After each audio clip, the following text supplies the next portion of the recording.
নমস্কার, Bengali classics by Supriya চ্যানেলের এই বিশেষ অডিও বুক সিরিজে প্রতি রবিবার সকাল ৯টায় আমি সুপ্রিয়া শোনাতে চলেছি বিশ্বকবি রবীন্দ্রনাথ ঠাকুরের অমর সৃষ্টি গল্পগুচ্ছ থেকে এক একটি করে গল্প।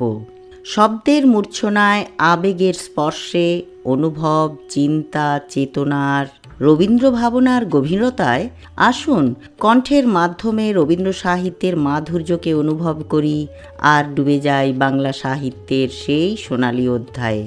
আজ যারা আমার চ্যানেলে নতুন শ্রোতা, তারা ভালো লাগলে চ্যানেলটি সাবস্ক্রাইব করে বেল আইকন ক্লিক করে অল অপশানটা সিলেক্ট করে দেবেন প্লিজ। চলুন শুরু করি।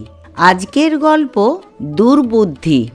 ভিটা ছাড়িতে হইল, কেমন করিয়া তাহা খোলসা করিয়া বলিব না, আভাস দিব মাত্র। আমি পাড়াগে নেটিভ ডাক্তার, পুলিশের থানার সম্মুখে আমার বাড়ি। যমরাজের সহিত আমার যে পরিমাণ আনুগত্য ছিল, দারোগাবাবুদের সহিত তাহা অপেক্ষা কম ছিল না। সুতরাং নর এবং নারায়ণের দ্বারা মানুষের যত বিধি রকমের পীড়া ঘটিতে পারে, তাহা আমার সুগোচর ছিল।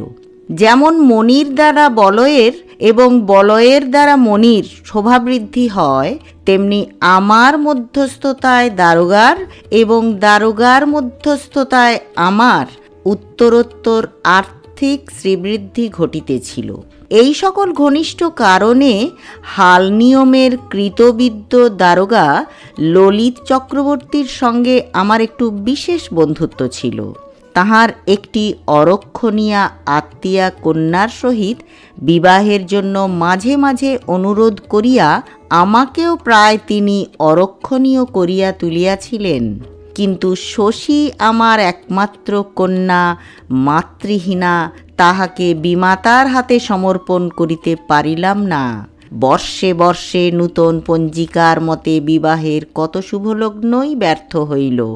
আমারই চোখের সম্মুখে কত যোগ্য এবং অযোগ্য পাত্র চতুর্দোলায় চড়িল।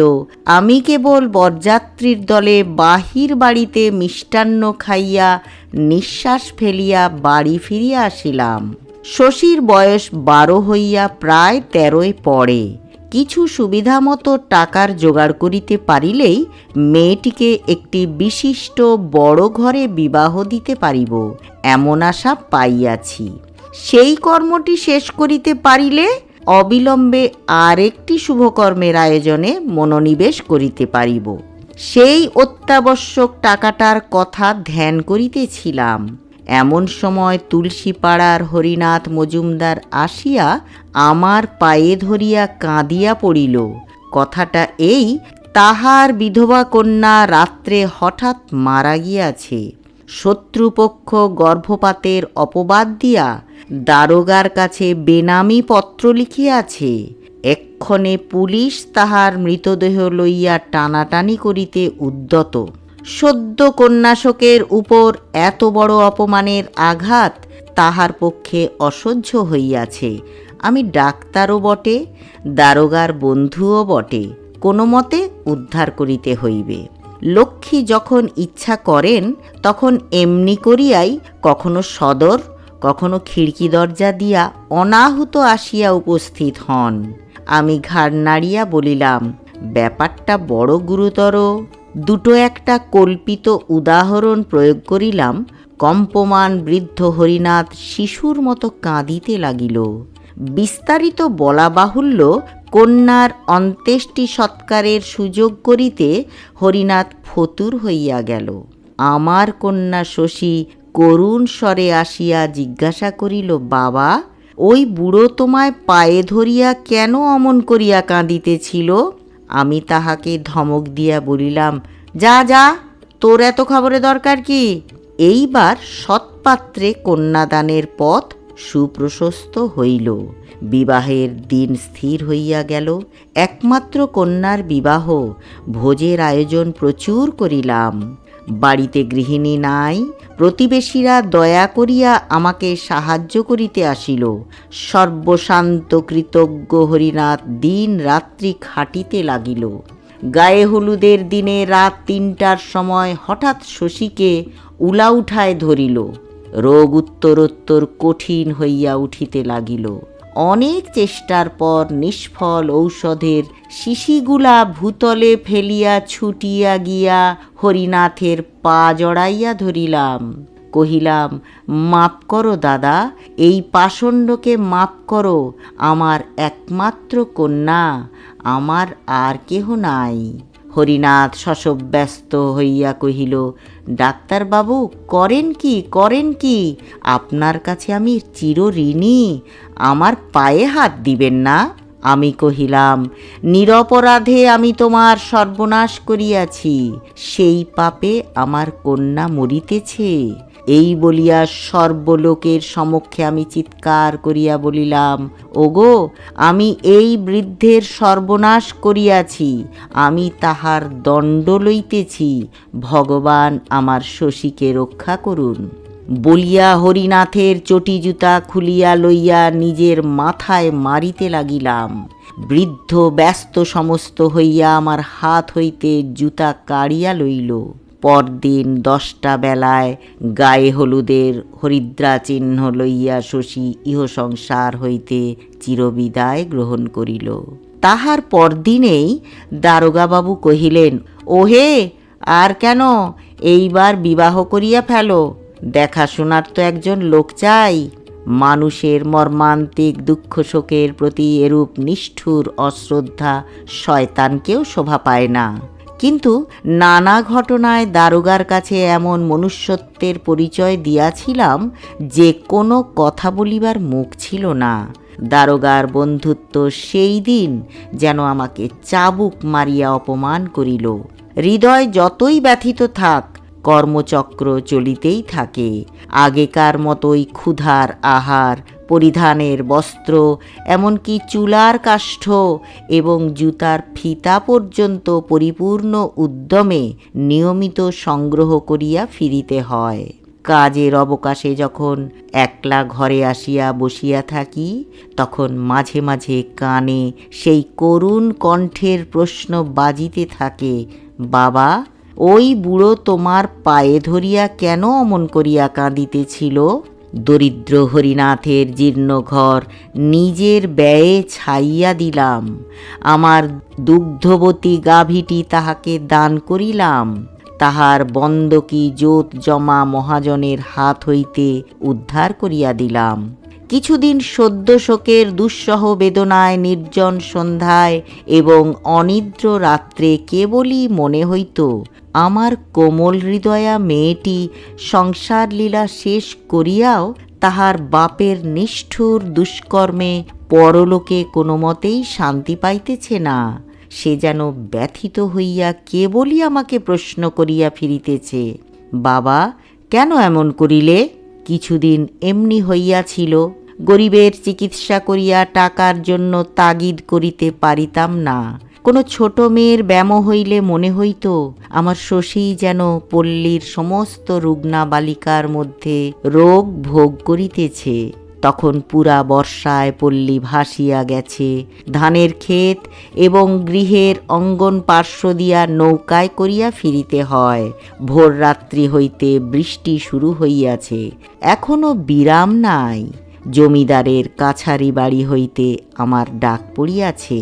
বাবুদের পানসির মাঝি সামান্য বিলম্বটুকু সহ্য করিতে না পারিয়া উদ্ধত হইয়া উঠিবার উপক্রম করিতেছে। ইতিপূর্বে এরূপ দুর্যোগে যখন আমাকে বাহির হইতে হইত, তখন একটি লোক ছিল যে আমার পুরাতন ছাতাটি খুলিয়া দেখিত তাহাতে কোথাও ছিদ্র আছে কিনা, এবং একটি ব্যগ্র কণ্ঠ বাদলার হাওয়া ও বৃষ্টির ছাঁট হইতে সযত্নে আত্মরক্ষা করিবার জন্য আমাকে বারংবার সতর্ক করিয়া দিত। আজ শূন্য নীরব গৃহ হইতে নিজের ছাতা নিজে সন্ধান করিয়া লইয়া বাহির হইবার সময় তাহার সেই স্নেহময় মুখখানি স্মরণ করিয়া একটু বিলম্ব হইতেছিল। তাহার রুদ্ধ শয়নঘরটার দিকে তাকাইয়া ভাবিতেছিলাম, যে লোক পরের দুঃখে কিছুই মনে করে না, তাহার সুখের জন্য ভগবান ঘরের মধ্যে এত স্নেহের আয়োজন কেন রাখিবেন? এই ভাবিতে ভাবিতে সেই শূন্য ঘরটার দরজার কাছে আসিয়া বুকের মধ্যে হু হু করিতে লাগিল। বাহিরে বড়লোকের ভৃত্যের তর্জন স্বর শুনিয়া তাড়াতাড়ি শোক সংবরণ করিয়া বাহির হইয়া পড়িলাম। নৌকোয় উঠিবার সময় দেখি থানার ঘাটে ডোঙা বাঁধা একজন চাষা কৌপিন পরিয়া বৃষ্টিতে ভিজিতেছে। আমি জিজ্ঞাসা করিলাম, কিরে?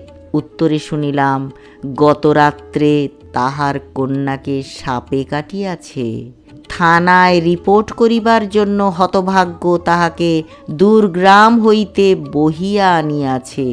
দেখিলাম সে তাহার নিজের একমাত্র গাত্র বস্ত্র খুলিয়া মৃতদেহ ঢাকিয়া রাখিয়াছে। জমিদারি কাছারির অসহিষ্ণু মাঝি নৌকা ছাড়িয়া দিল। বেলা 1টার সময় বাড়ি ফিরিয়া দেখি তখনও সেই লোকটা বুকের কাছে হাত পা গুটাইয়া বসিয়া বসিয়া ভিজিতেছে। দারোগা বাবুর দর্শন মেলে নাই। আমি তাহাকে আমার রন্ধন অন্নের এক অংশ পাঠাইয়া দিলাম, সে তাহা ছুঁইল না। তাড়াতাড়ি আহার সারিয়া কাছারির রোগীর তাগিদে পুনর্বার বাহির হইলাম। সন্ধ্যার সময় বাড়ি ফিরিয়া দেখি তখনও লোকটা একেবারে অভিভূতের মতো বসিয়া আছে। কথা জিজ্ঞাসা করিলে উত্তর দিতে পারে না, মুখের দিকে তাকাইয়া থাকে। এখন তাহার কাছে এই নদী, ওই গ্রাম, ওই থানা, এই মেঘাচ্ছন্ন আর্দ্র পঙ্কিল পৃথিবীটা স্বপ্নের মতো। বারংবার প্রশ্নের দ্বারা জানিলাম। একবার একজন কনস্টেবল আসিয়া জিজ্ঞাসা করিয়াছিল ট্যাঁকে কিছু আছে কিনা। সে উত্তর করিয়াছিল সে নিতান্তই গরিব, তাহার কিছু নাই। কনস্টেবল বলিয়া গেছে, থাক বেটা, তবে এখন বসিয়া থাক। এমন দৃশ্য পূর্বেও অনেকবার দেখিয়াছি, কখনো কিছুই মনে হয় নাই। আজ কোনো মতেই সহ্য করিতে পারিলাম না। আমার শশীর করুণা গদগদ অব্যক্ত কণ্ঠ সমস্ত বাদলার আকাশ জুড়িয়া বাজিয়া উঠিল। ওই কন্যাহারা বাক্যহীন চাষার অপরিমেয় দুঃখ আমার বুকের পাঁজরগুলাকে যেন ঠেলিয়া উঠিতে লাগিল। দারোগা বাবু বেতের মোড়ায় বসিয়া আরামে গুড়গুড়ি টানিতেছিলেন। তাহার কন্যাদায়গ্রস্ত আত্মীয় মেশোটি আমার প্রতি লক্ষ্য করিয়াই সম্প্রতি দেশ হইতে আসিয়াছেন। তিনি মাদুরের উপর বসিয়া গল্প করিতেছিলেন। আমি একদমে ঝড়ের বেগে সেখানে উপস্থিত হইলাম। চিৎকার করিয়া বলিলাম, আপনারা মানুষ না পিশাচ? বলিয়া আমার সমস্ত দিনের উপার্জনের টাকা ঝনাত করিয়া তাহার সম্মুখে ফেলিয়া দিয়া কহিলাম, টাকা চান তো এই নিন, যখন মরিবেন সঙ্গে লইয়া যাইবেন। এখন এই লোকটাকে ছুটি দিন, ও কন্যার সৎকার করিয়া আসুক। বহু পীড়িতের অশ্রুসেচনে দারোগার সহিত ডাক্তারের যে প্রণয় বাড়িয়া উঠিয়াছিল, তাহা এই ঝড়ে ভূমিসাৎ হইয়া গেল। অনতিকাল পরে দারোগার পায়ে ধরিয়াছি। তাহার মহাশয়তার উল্লেখ করিয়া অনেক স্তুতি এবং নিজের বুদ্ধিভ্রংশ লইয়া অনেক আত্মধিক্কার প্রয়োগ করিয়াছি, কিন্তু শেষটা ভিটা ছাড়িতে হইল। ধন্যবাদ।